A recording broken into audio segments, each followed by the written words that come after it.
안녕하십니까. 평화나무 이창기 기자입니다. 지난 7월 30일 김한섭 환경부 장관이 기후위기로 인한 극한의 홍수와 가뭄으로부터 국민의 생명을 지키고 국가 전략산업의 미래 용수 수요 등을 뒷받침하겠다라는 취지로 일명 기후대응댐을 건설하겠다는 내용과 함께 신규 댐 건설 후보지 14군데를 발표했습니다. 이를 두고 환경단체들은 토건주의에서 벗어나지 못한 기후 문맹적 발상이다 라면서 비판의 목소리를 냈습니다. 정부의 신규 댐 건설, 무엇이, 어떻게, 그리고 왜 문제인지 많은 분들께 알리고자 저희 평화나무와 기독교 환경운동연대가 함께 특별 순서를 준비했습니다. 서울대 환경대학원에서 가르치셨고 환경운동가로 오랜 시간 활동하셨던 김정욱 교수님과 기독교 환경운동연대 김영현 사무총장님을 모시고 현 정부의 신규 댐 건설 계획의 문제점을 짚어보고 들어보고자 합니다. 네, 두 분 어서 오십시오. 네, 안녕하세요. 반갑습니다. 반갑습니다. 네. 먼저 김정욱 교수님께 좀 질문을 드리도록 하겠습니다. 네. 그러니까 이제 환경부의 명분대로라면 이게 기후 대응 댐이라고 그러지 않았습니까? 그래서 이 명분대로라면은 환경단체에서 오히려 이 신규 댐 건설을 환영해야 되는 거 아닌가 싶은데 환경단체들이 반발하는 이유가 뭐라고 보십니까? 예.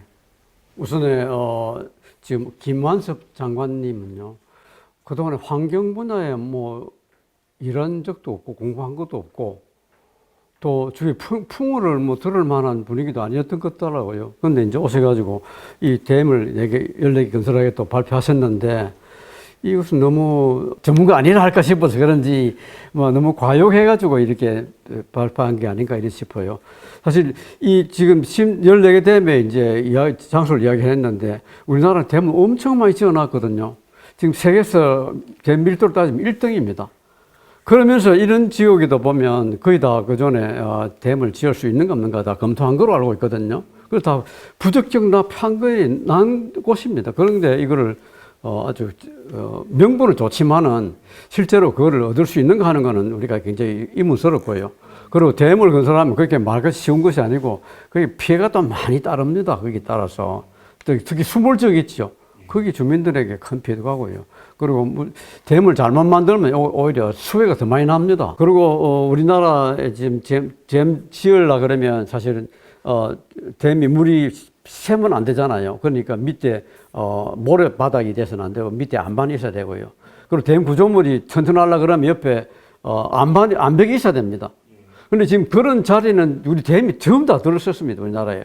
그러다 보니까 연천댐이 터졌는데 그 두 번이나 터졌는데 거기에 비가 하루에 650mm 비가 왔거든요. 그렇지만 그게 견디지 못하고 댐이 터졌는데 어디가 터졌나? 옆구리가 이게 암벽에 걸쳐 놓은 게 아니고 흙더미에 댐을 세워 놓은 거예요. 옆구리 터졌습니다. 그런 식으로 지금 댐을 지을 수 없는 장소에다 지어 놔놓으면 큰 사고가 나는 겁니다. 그게. 나는 그거를 지금 걱정하거든요. 그래서 이거는 면밀히 좀 검토해야 되겠고, 지금 우선에 봐서는 우리나라에는 뭐 댐을 워낙에 많이 건설해가지고 더 건설할 자리가 남아 있지 않다. 저는 그래 보고요. 그리고 이거는 오히려 기후 위기 시대에 더 큰 피해를 가져올 수 있다. 뭐 그렇게 저는 생각합니다. 방금 말씀 중에도 이 댐을 건설하는 것이 부적절하고, 그다음에 댐을 건설하게 되면 이제 단지 댐 건설로 끝나는 게 아니라 그로 인해서 발생하는 이제 좀 여러 가지 여파가 있다 이렇게 방금 말씀해 주셨는데, 이제 구체적으로 좀 어떤 일들이 발생을 하게 되는지, 뭐 수몰도 잠깐 말씀하셨고, 그다음에 또 그 주변 생태계에는 또 어떤 영향을 끼치는지 뭐 이런 것들도 조금. 우선에 제가 그 가뭄과 태풍을 홍수를 막겠다는 그 명분부터 제가 좀 설명하고 싶습니다. 가뭄도 막고 댐을 지어가지고 가뭄도 막고 홍수도 막겠다 이렇게 이야기를 하는데 말은 쉽지만은 사실은 그 두 가지는 어렵습니다. 왜냐하면 홍수를 막으려 그러면 댐을 비워놔야 돼요. 가뭄을 막으려면 댐을 채워놔야 돼요. 그 두 개는 그래서 동시에 할 수가 없는 거거든요. 그래서 많은 경우에 보면 우리나라는 댐에 물 있는 거를 갖다가 주로 가뭄을 위주로 많이 채워 놓습니다. 댐에 뭐 물이 찰랑찰랑 넘치는 걸 사람 좋아하지. 뭐 홍수 막는다고 비어 나오면 사람들 막 욕하잖아요. 또 그리고 돈이 되잖아요. 그러니까 채워놓습니다. 그래서 이게 사실 댐 때문에 수해가 난 게 더 많습니다. 보면 우리나라에 2020년도에 우리나라가 사실상 최악의 홍수를 당했다 그러면서 그에 장마 기간이 54일 동안 850mm가 내렸다 그러더라고요. 그러면서 홍수 피해가 났는데 왜 났나? 큰 비가 오니까 댐이 이거를 감당하지 못해가 터지면 큰일 나거든요. 그래서 섬진강 댐을 확 물숨을 열었습니다. 그러니까 아래 동네가 다 잠겨버렸죠. 영산강은 어떻게 됐나? 영산강도 사대사반다고 이제 볼을 막 채워놨지 않습니까? 그걸 채워놓으니까 물길이 흐름이 방해가 되니까 둑이 터져버린 거예요. 그래서 오히려 이 큰 댐들은 작은 가뭄과 작은 가뭄은 너무 홍수를 잘 막지만은 오히려 큰 홍수 피해를 일으킨다. 제가 더 큰 홍수 피해를 난 걸 또 말씀드릴게요. 제일 큰 홍수 피해는 어디서 났는가 하니까 중국에서 났는데 1975년도에 하루에 1000mm 비가 왔습니다. 이 1000mm 비가 오는 걸 감당할 수 있는 댐은 없거든요. 그래서 그 제 상류에 있는 판교댐, 중국말로 하는 반차오댐, 그게 터졌더만 아래 수십 개의 댐이 줄줄 접 터졌습니다. 그러면서 20만 명 이상이 죽었다 그러고요. 1000만 명 이상이 이재민이 생겼습니다. 그래서 지구상 제일 큰 물 피해는 댐 때문에 다 일어났습니다. 그 외에도 댐 터져가지고 일어난 피해들 참 말도 없이 많습니다. 수도 없이. 이번에 이제 새로 발표한 기후위기댐 14곳이 하루의 예상 강수량이 200mm를 담수할 수 있는, 커버할 수 있는 댐을 짓겠다고 지금 발표를 했습니다. 지금 교수님 말씀하신 대로 이 기후위기 시대에 얼마 전에도 비가 하루에 140mm 한 지역에 150mm씩 1시간 동안 내린 적이 있었습니다.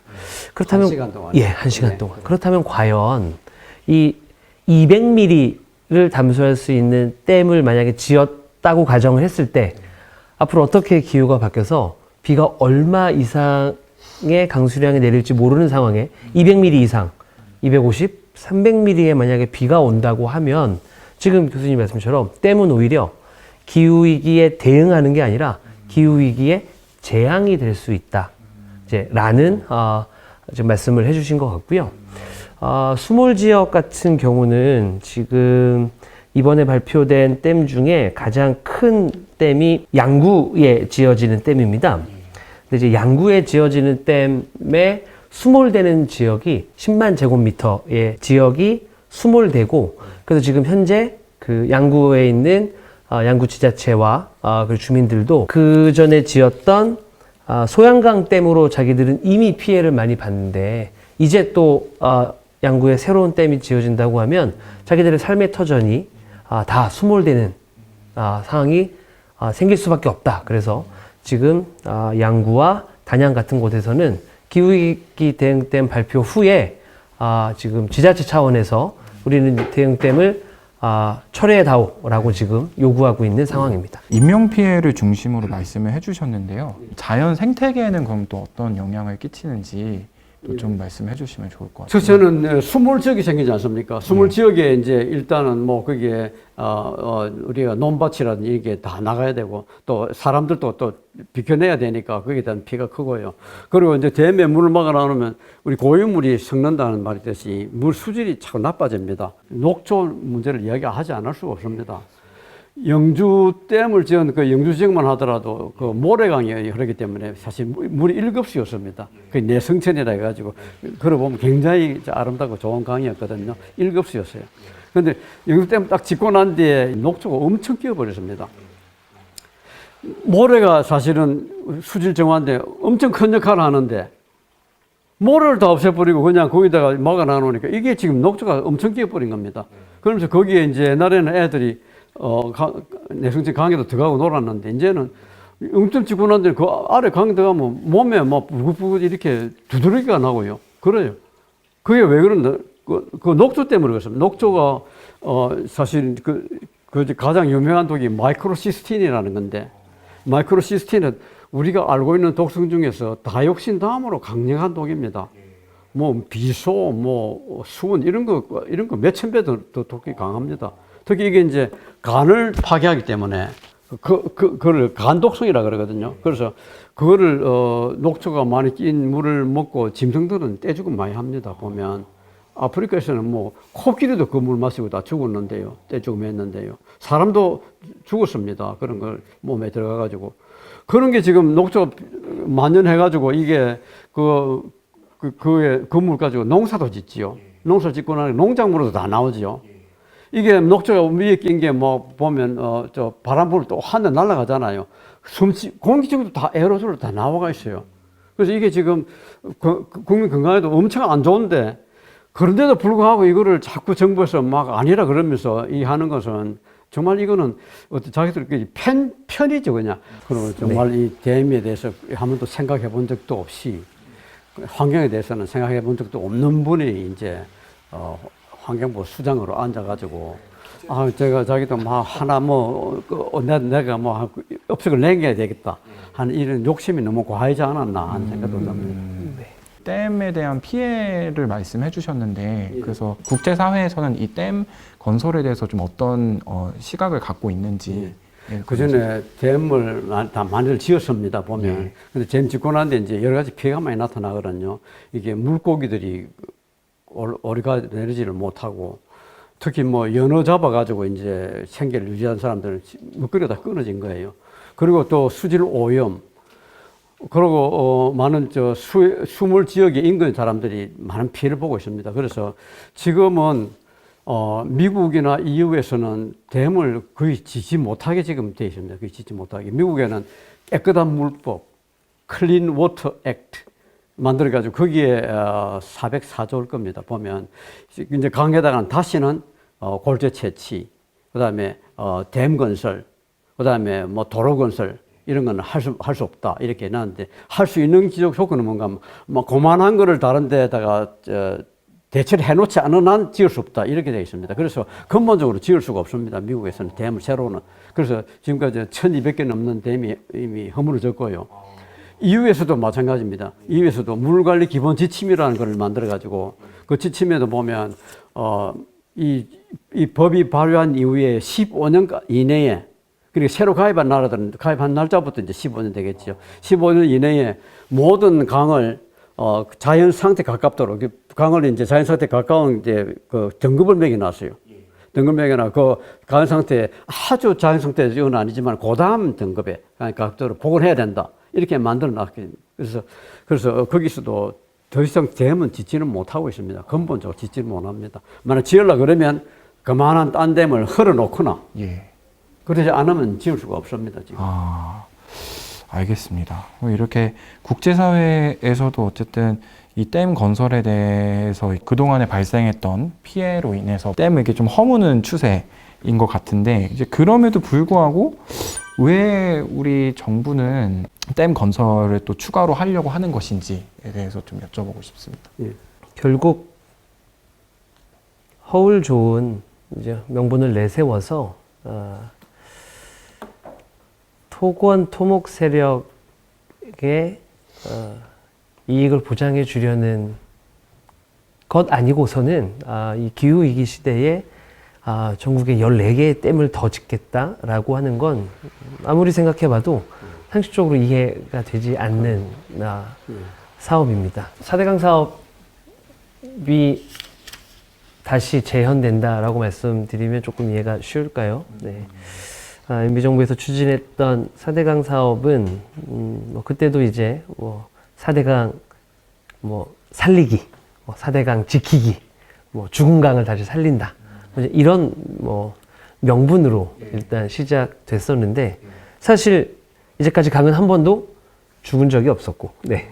그래서 그때 우스갯소리로 사람들이 MB가 일단 4대강 살리기 사업을 하려고 강을 죽인다라는 이야기도 있었던 거죠. 그러니 막대한 국민의 혈세를 투입해서 멀쩡한 강을 아까 교수님 말씀하신 대로 거대한 호수, 저수지로 결국 바꾸어 놓았고 그 안에서 지금 이루어지고 있는 생태 환경의 파괴는 이루 말할 수 없는 상황입니다. 그렇다면 결국 그 사업을 통해서 국민들의 삶이 혜택을 받고 대한민국도 살기 좋아졌냐? 절대 아니라는 거죠. 30조의 수많은 정말 엄청난 어마어마한 양의 혈세가 누구의 주머니로 들어갔는지는 뭐 다 아실 거라 생각합니다. 그리고 국민들한테 아주 어처구니 없는 그런 희망을 불어넣어줬거든요. 사대강사배가 강에다가 물을 찰랑찰랑하게 넘치게 해놓으면 거기다가 이제 수상 레저 시설도 만들고 그리고 이 관광단지도 만들고 수변 도시도 만들어준다. 이래가지고 막 그림을 아주 잘 그려놨어요. 그런 걸 하니까 지금 그 사대강사반 지역에 땅값도 많이 올라갔고요. 지금도 아직까지도 거기 주민들은 뭐 우리 동네 관광단지에 들어서기를 기다리고 있는 이런 형편이거든요. 그래서 이게 물이 아무리 더럽고 그냥 녹조가 끼어가지고 이 물도 그게 마시지도 못하고 국민 건강도 엄청 지금 해롭게 하는데도 불구하고 그거를 뭐 붙들고 있는 사람들이 있습니다. 그런 사람들은 저는 뭐 아직 딴 데 욕심이 있기 때문에 하나를 못 보는 거지 정말 가당치도 않은 이야기입니다. 뭐 사례를 또 하나 드리자면 이제 얼마 전에 나왔던 뉴스인데 의령에 있는 골프장으로 제가 지금 기억이 나는데 강변에 이제 골프장을 지었습니다. 그러니까 21억을 들여서 이제 골프장을 지었는데 큰 이제 비가 와서 물에 잠기고 또 잠기고 해서 열흘 만에 골프장을 다시 이제 없어졌다는 기사를 본 적이 있습니다. 21억이라는 이제 국민들이 낸 세금이 그냥 흔적도 없이 사라져 버린 거죠. 이번 기후위기 때문도 이와 비슷한 사례가 되지 않을까. 그래서 지금 교수님과 저 그리고 여러 환경단체들이 기후위기 대응 때문 기후위기 시대에 역행하는 맞지 않는 사업이고 철회하라고 요구하고 있는 상황입니다. 네. 알겠습니다. 네.